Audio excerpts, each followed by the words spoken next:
Hi friends, இன்னைக்கு வீடியோவில் பார்த்தீங்கன்னா செமிஃபைனல் 2 மேட்சை பற்றி நமக்கு அப்புறம் வாங்க வீடியோவில் போயிடலாம். அதுக்கு முன்னாடி நம்ம சேனல் எல்லாரும் மறக்காம சப்ஸ்கிரைப் பண்ணிட்டு பாருங்க. செமிஃபைனலில் பார்த்தீங்கன்னா இந்தியாவும் ஆஸ்திரேலியாவும் மோதினாங்க. இதில் பார்த்தீங்கன்னா இந்தியா வின் பண்ணிட்டாங்க. செமிஃபைனல் 2 பார்த்தீங்கன்னா நேற்று நியூசிலாந்து சவுத் ஆப்பிரிக்காவும் ப்ளே பண்ணாங்க. இந்த மேட்சில் டாஸ் வின் பண்ண நியூசிலாந்து பார்த்தீங்கன்னா ஃபர்ஸ்ட் பேட்டிங் தான் சூஸ் பண்ணாங்க.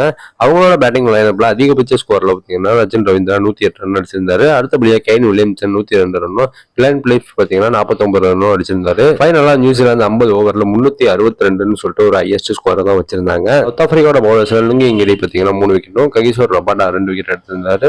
முல்டர் பார்த்தீங்கன்னா 1 விக்கெட் எடுத்திருந்தாரு. இந்த ரன்னை சேஸ் பண்றதுக்காக சவுத் ஆப்பிரிக்கா பார்த்தீங்கன்னா வந்திருந்தாங்க. ஆரம்பத்தில் கொஞ்சம் அதிரடியாக ஸ்டார்ட் பண்ணாங்க. இடையில பார்த்தீங்கன்னா ஒரு சில விக்கெட் விழுவும் கொஞ்சம் ஸ்லோ டவுன் ஆயிடுச்சு மேட்ச். சேசிங் பிரஷர்னாலே பார்த்தீங்கன்னா ஒரு சில விக்கெட்டை பார்த்தீங்கன்னா விட்டுட்டாங்க. சவுத் ஆப்பிரிக்கா டீம்ல அதிகபட்ச ஸ்கோர்ல பார்த்தீங்கன்னா டேவிட் மில்லர் இருந்தாரு. 67 பால்ல 100 ரன் அடிச்சிருந்தாரு. ரிசி வாண்டர்டோசன் பார்த்தீங்கன்னா 69 ரன்னும், போமா பார்த்தீங்கன்னா 56 ரன் அடிச்சிருந்தாங்க.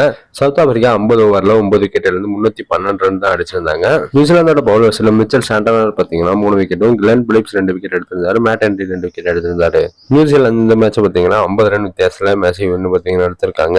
கிட்டத்தட்ட 2009 தான் பார்த்தீங்கன்னா கடைசியாக ஃபைனல் வரைக்கும் வந்தாங்க. அதுக்கப்புறம் இப்பதான் ஃபைனலுக்கு பார்த்தீங்கன்னா வராங்க சாம்பியன் டிராஃபில. ஃபைனல் பார்த்தீங்கன்னா துபாயில தான் நடக்க போகுது. நியூசிலாந்து பார்த்தீங்கன்னா ஒரு பவர் ஹிட்டிங் பார்த்தீங்கன்னா போன மேட்ச்ல எடுத்துட்டு வந்திருந்தாங்க சவுத் ஆப்பிரிக்காவுக்கு எதிராக. இந்தியாவும் நியூசிலாந்து பார்த்தீங்கன்னா ஆல்ரெடி துபாயில ப்ளே பண்ணிருக்காங்க. இந்த மேட்ச்ல இந்தியா வின் பண்ணிருக்காங்க. இப்போ ஃபைனல்ல பாத்தீங்கன்னா விளையாட போறாங்க. நியூசிலாந்துக்கு பாத்தீங்கன்னா பிச் கண்டிஷன் எப்படி இருக்கும்னு தெரியும். இந்த மேட்ச் பாத்தீங்கன்னா கொஞ்சம் டஃபா தான் இருக்கும். ஃபைனல் மார்ச் 9 பாத்தீங்கன்னா நடக்க போது சண்டே அன்னைக்கு 2:30 PM. இந்த ஃபைனல்ல எந்த டீம் வின் பண்ணுவோம்னு சொல்லிட்டு கமெண்ட் பாக்ஸ்ல கமெண்ட் பண்ணுங்க. மேலும் இது போன்ற கிரிக்கெட் அப்டேட் மறக்காம நம்ம சேனலை சப்ஸ்கிரைப் பண்ணுங்க, ஃப்ரெண்ட்ஸ்க்கு ஷேர் பண்ணுங்க. Next bye by.